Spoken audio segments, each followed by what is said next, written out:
chez nous, chez les voisins, au travail, dans les centres commerciaux, dans les taxiphones, dans les gares, dans les marchés, dans les rues. On voit des gens dans leur voiture, ils mettent le son à fond. Dans leur maison, pareil. Parfois, dans les transports, on a des gens ivres qui rentrent avec des guitares ou des instruments de musique et se mettent à chanter. Et malheureusement, il est très difficile aujourd'hui de s'en préserver tellement elle s'est propagée. On l'achète à prix fort, on dépense de grandes sommes pour acheter les dernières chansons, assister au concert. Tu vois le jeune tout fier de sortir de la FNAC avec un nouvel album à la main, ou tout fier d'avoir téléchargé le dernier clip de tel chanteur ou chanteuse. Si tu demandes des informations sur les chanteurs, les sportifs, les acteurs, les comédiens, les jeunes peuvent t'informer sur leur vie entière. Mais les compagnons du prophète sallam sont inconnus pour eux. Wallahi al-azim, nos frères et sœurs sont en perdition. Ils n'ont plus d'identité, plus rien de profitable à quoi s'accrocher. Les chanteurs et les acteurs sont devenus des modèles pour nos jeunes. Savez-vous ce qu'il y a derrière la musique? La réponse, une armée impressionnante de chanteurs, d'acteurs, de sportifs. Chaque jour, il y en a des nouveaux. Il y en a tellement qu'on ne les connaît plus. Et derrière chaque nouvelle star, des armées entières de fans. C'est les médias qui leur ont donné le surnom de star. C'est eux qui leur organisent des fêtes durant leur vie et des hommages après leur mort. Ils leur ont donné de l'importance, de l'honneur. Ils leur ont fait des films, des séries, des émissions pour que les gens les prennent comme modèles. Pour certaines stars, ils leur ont fait des statues pour se rappeler d'eux. Les médias en ont fait des héros et des martyrs après leur mort. Parmi les choses qui ont fait plonger notre communauté dans la musique, on a la mauvaise compagnie. Ils sont la cause de beaucoup de dégâts. En règle générale, ce que les jeunes donnent à leurs potes pour les soulager de leurs soucis, c'est des choses qui détruisent la foi. Cigarettes, joints, de l'alcool, de la drogue. Ou bien, il va lui dire, viens, on va voir des filles, on décompresse. Ou écoute cet album, il déchire. Mon frère, ma soeur, ce genre d'ami va te perdre, éloigne-toi de lui. Wallah, j'ai connu des frères, c'était des frères, masha'Allah, Wallah al-azim. Ils venaient avec nous dans la mosquée, ils faisaient la salat. Et d'un seul coup, je le vois plus. Disparition. Et il avait la barbe, mashallah, il portait la sunna extérieure et tout. Il n'y a plus rien. Mais qu'est-ce qui s'est passé? Al-Ghit, t'as vu, maintenant, j'ai fait des clips. Et ça, et la mosquée, c'est pas compatible. La musique détourne de la religion. Éloigne de la religion. Ils n'ont plus à la mosquée, ils ne veulent plus entendre de rappel, ni même écouter du Coran. Sachez qu'il y a deux amours qui ne se réunissent point dans un seul cœur. L'amour de la parole d'Allah et la parole du diable. Regardons ensemble ce que disent les chansons et comment elles font l'apologie du haram et dénigrent la religion. Il y en a un, je ne citerai pas de nom de chanteur, c'est pas utile. Il dit, gros numéro 10, avant qu'Iblis ne me choisisse. Prie pour que les rivières du Styx, l'enfer, se refroidissent. Quelle vérité il y a dans tout ça? L'autre il dit, arrête de nous casser les, je dirais rien, avec ta religion. Fais-moi voir tes photos souvenirs du paradis. Regarde un peu ce qu'ils écoutent les gens. Ou l'autre il dit, le ciel ne répond pas. Shaitan a fait le premier pas. Les traîtres et ma chaîne en rourou me tirent vers le bas. C'est ça la vérité? C'est un truc de ouf. L'autre il dit, mon Dieu, si tu es là, fais-nous signe. Et lui carrément il vient te faire douter sur la croyance. Hein? Mon Dieu, si tu es là, fais-nous signe. C'est le diable qui l'emporte au paradis. Chez lui, c'est le diable qui l'emporte au paradis. L'avenir est incertain. Et après, regarde la surprise, c'est parce qu'on danse avec le diable. Masha'Allah. Un autre chanteur, lui je me demande s'il a un vrai cerveau ou pas, il a dit que Dieu bénisse les voyous. Franchement, je vois pas, quand un jeune il me dit le son c'est la vérité, moi pour moi ça c'est de la poubelle. C'est de la poubelle. Zéro. 0 sur 1 million, pas 0 sur 10. Un autre a chanté même, et Wallah al-Azim ça a été le poignard dans mon cœur quand j'ai entendu ça. Il a chanté des versets du Coran. Bismillah ar-Rahman ar-Rahim. Il est parti balancer des morceaux de Coran. Dans les boîtes de nuit, on m'a dit, on danse sur les versets du Coran.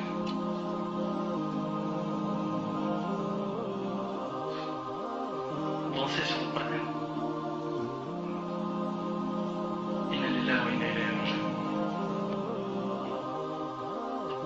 Mes frères et sœurs, entre nous, ces paroles sont des paroles de vérité. Avez-vous oublié qu'Allah subhanahu wa ta'ala a dit dans Surat al-Zumar, Surat 39, verset 23, الله نزل أحسن الحديث كتابا متشابها مثانية تقشعر منه جلود الذين يخشون ربهم ثم تلين جلودهم وقلوبهم إلى ذكر الله. Allah n'a-t-il pas dit, Allah a fait descendre le plus beau des récits. Ça me fait de la peine, Wallah, d'entendre que des jeunes peuvent dire, lui dit la vérité, alors qu'Allah il dit, Allah a fait descendre le plus beau des récits. Un livre dont certains versets se ressemblent et se répètent. Les peaux de ceux qui redoutent leur Seigneur frissonnent à l'entendre, puis leur peau et leur cœur s'apaisent au rappel d'Allah. Comment tu peux apaiser ton cœur avec les paroles du diable, avec le Coran du diable? avec les instruments du diable. Comment tu peux dire mon cœur s'apaise avec la musique alors que normalement c'est avec le Coran? Oui mais je comprends pas le Coran. C'est normal, t'es encore dans la musique. Chasse la musique de ta vie. Chasse la musique de ton cœur. Retourne vers le Coran. Il est rapporté par Al-Bukhari, il y aura certes parmi ma communauté des gens qui rendront licite la fornication, des gens qui rendront licite parmi ma communauté. Le prophète a dit parmi ma communauté, c'est-à-dire chez nous. Vous allez entendre des gens qui vont dire c'est halal. Le prophète il y a 14 siècles il a dit il y aura des gens parmi ma communauté qui rendront licite. Au nom de quoi? Allahu A'lam. Qui rendront licite. Qu'est-ce qu'ils rendront licite? La fornication, la soie, le vin et les instruments de musique. Tous les instruments de musique. Après on s'étonne. Pourquoi on est humilié? Et quand tu parles de musique, ah c'est rien ça. C'est grave ya akhil karim. Il y a des choses qui nous paraissent vaines ou sans importance alors qu'auprès d'Allah ils sont graves. Il dit maintenant aux musulmans, imagine-toi dans cette situation où tu seras auprès d'Allah Azza wa Jalla le jour de Qiyamah, personne n'est avec toi, il n'y a que tes actions et Allah Ta'ala il te demande lima sami'ta ma la yahillu laka sima'ahu. Pourquoi est-ce que tu as écouté quelque chose qui était haram? On a dit qu'est-ce qu'on va répondre? Est-ce qu'on peut dire avec Allah non mais mes amis m'ont conseillé de regarder ça, oh là la musique était tellement répandue, j'avais pas le choix. Quand Allah Ta'ala il posera une question, c'est déjà le hadith pour ça me dit que man nuqish al-hisab faqad u'dhib. Il dit quand Allah il pose une question, c'est déjà comme un adab. Il dit que Allah il vous fasse reconnaître votre erreur. Pourquoi vous avez fait ça? C'est déjà insoutenable. Le créateur de l'univers, il vous fait une reproche sur quelque chose que vous avez fait, c'est déjà quelque chose d'insupportable pour un homme. Et donc, on a dit que quand Allah demandera à l'homme pourquoi vous avez écouté telle chose qui est haram, et Satan spécialement de le jour, le degré de l'accès au péché par rapport aux oreilles n'a jamais été aussi présent. N'a jamais été aussi présent. La musique est présente, Allah musta'an, partout. On a déjà dit, vous allez au supermarché, il y a la musique, vous êtes dans le bus, il y a la musique, vous allumez la radio, la plupart du temps il y a la musique, même si les infos, il y a la musique avant.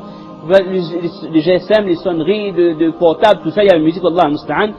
Et deuxième chose, la musique de nos jours est de plus en plus attrayante. C'est pas une musique classique comme avant, ça veut pas dire que j'écoute, mais quand vous entendez une musique parfois, surtout les musiques, plus les années passent, il y a des nouvelles musiques à la mode, et si par inadvertance vous entendez quelques secondes, c'est comme si que vous êtes hypnotisé. Vous écoutez ce style, c'est quoi? Vous avez envie d'écouter la suite, dire que pourquoi ça? C'est pas compliqué ça. Parce que la musique, c'est la voix de Shaitan. C'est un pouvoir qui a été accordé à Shaitan de détourner les gens du droit chemin par sa voix. Ça, c'est ça. La musique, c'est de la sorcellerie. La musique, c'est une sorcellerie qui hypnotise le cœur. Dans la sourate Luqman, Allah Ta'ala explique au tout début quelle est la situation des gens heureux. Ce sont des personnes intelligentes qui écoutent le Coran, qui le mettent en pratique et sur lesquelles le Coran fait un effet direct. Allahu nazzala ahsana al-hadith kitaban mutashabiha matani taqsha'irru minhu juludul ladhina yakhshawna rabbahum thumma talinu juluduhum wa qulubuhum min dhikrillah. Il y a des personnes qui sont affectées en entendant la lecture du Coran, cela se produit des choses de leur cœur au niveau de leur foi, cela augmente leur degré de conviction. Et l'autre cas de figure, ce sont malheureusement des gens qui fuient la lecture du Coran et qui préfèrent écouter autre chose que le Coran. Ça, c'est des gens malheureux. ومن الناس من يشتري لهو الحديث ليضل عن سبيل الله بغير علم ويتخذها هزوا. Et ce terme lahwa al-hadith a été commenté par plusieurs mufassirin et par les sahaba avant tout comme étant la musique. C'est des personnes qui se laissent détourner du Coran et de la vérité par la musique, ce verset les concerne directement. Et il dit également que l'effet de la musique sur le cœur est tel qu'à un moment donné, la personne, même si elle entend la lecture du Coran, elle fait comme si elle n'entend pas, ou alors même si elle entend cette lecture, n'a pas d'effet sur son cœur. C'est comme si ses oreilles étaient bouchées. Parce que nous savons que dans le hadith, le prophète m'a dit que la musique fait pousser l'hypocrisie dans le cœur, tout comme l'eau fait pousser les plantes. Alors si dans un cœur c'est rempli d'hypocrisie, c'est rempli de fausseté, comment peut-on espérer que le Coran, que la lecture, que la tilawa du Coran ait un effet direct sur le cœur? Et cela concerne les chefs, toutes les catégories de musique. Certaines personnes pensent que c'est que certaines musiques qui sont dangereuses, le rap ou le hard rock, ce genre de choses. Non, même une musique classique dont on ne soupçonne rien, La musique, comme on avait expliqué dans notre verset, c'est une arme qu'Allah Ta'ala a accordée à Shaitan. Donc il l'utilise, quelle que soit la tranche d'âge, quelle que soit notre tranche d'âge, il l'utilise et malheureusement il parvient à ses fins par le biais de cet instrument. Je vous rappelle qu'Allah subhanahu wa ta'ala nous dit justement que c'est avec la parole d'Allah, avec le dhikr, ala bi dhikrillahi tatma'innul qulub. Donc si jamais vraiment, cher frère ou chère sœur, tu veux que ton cœur s'apaise, dès que tu sens qu'il y a une angoisse ou qu'il y a quelque chose qui va un peu t'embêter, reviens vers le Coran et écoute et tu verras, wallah, et ton cœur s'apaisera, et non avec la musique qui va, subhanallah, te mettre sur un étage, dans un petit ciel là pendant quelques minutes, et puis une fois que le CD est terminé, c'est fini. Il n'y a plus rien, tu sens Allah comme un vide, et si tu avais, entre guillemets, rêvassé un petit peu bizarrement, ou tu as pensé à certaines choses néfastes ou autres, tu restes dans cet état avec plus rien entre les mains, et tu en seras donc questionné le jour du jugement dernier. Donc il faut absolument faire attention à cela, et Allah yazkoum bi khair, on a aujourd'hui beaucoup de choses qu'on est censé étudier et qu'on a délaissées, que ce soit le Coran, la Sunna et bien d'autres sujets. Donc faites votre possible pour profiter de ces oreilles qu'Allah subhanahu wa ta'ala vous a donné, de ce cerveau qui est capable d'étudier et d'engranger un tas d'informations pour revenir vers sa parole. Et comme l'a dit Allah subhanahu wa ta'ala, وَمَنْ أَعْرَضَ عَنْ ذِكْرِي فَإِنَّ لَهُ مَعِيشَةً ضَنْكًا, c'est-à-dire celui qui subhanallah délaisse ma voix, mon rappel, mon Coran et lui prend un autre chemin. Wallah, il vivra d'une manière mais vraiment remplie d'épreuves. Il vivra très très mal. Donc Allah d'alikum, revenez vers le Coran, la plus belle des paroles qui vous a été donc donnée par Allah subhanahu wa ta'ala. Je t'ai laissé 30 ans, 40 ans dans Dunya. T'as voulu les désirs de Dunya, alors que j'ai dit dans le Coran, les désirs c'est fait amer. C'est amer. Allah subhanahu wa ta'ala nous dit dans le Coran, les désirs de Dunya c'est amer. C'est qu'un laps de temps. Après c'est fini. Yawm al-Qiyamah, où tout le monde sera jugé, les gens verront l'enfer. Lorsqu'ils verront l'enfer, ils diront, oh mon Seigneur, les versets qu'on traitait de mensonges dans Dunya, on les voit devant nous. Ils voient quoi l'enfer? Donc, n'écoutez pas n'importe quoi, mes frères. Inch'Allah, il faut travailler sur l'iman, car la foi elle monte, elle descend. Il faut rester avec les gens bien, les gens qui souhaitent le bien, et non pas les gens qui souhaitent les mauvaises choses, les mauvais regards, les mauvaises fréquentations. Il faut faire très attention. Le prophète sallallahu alayhi wa sallam il nous a avertis de ces choses-là. Il faut se réveiller, mes frères. Il y a le monde calme, Wallah, il y a le monde calme. Les gens, ils se rendent compte même pas. La musique c'est normal, les filles c'est normal, la fumée c'est normal. Allah, il déhomme, qu'Allah les guide, qu'Allah nous guide, qu'on ne pas dans ce chemin-là. Voilà, mon frère, on doit réfléchir parce que on est apte. Les frères et sœurs, la communauté a besoin de vous.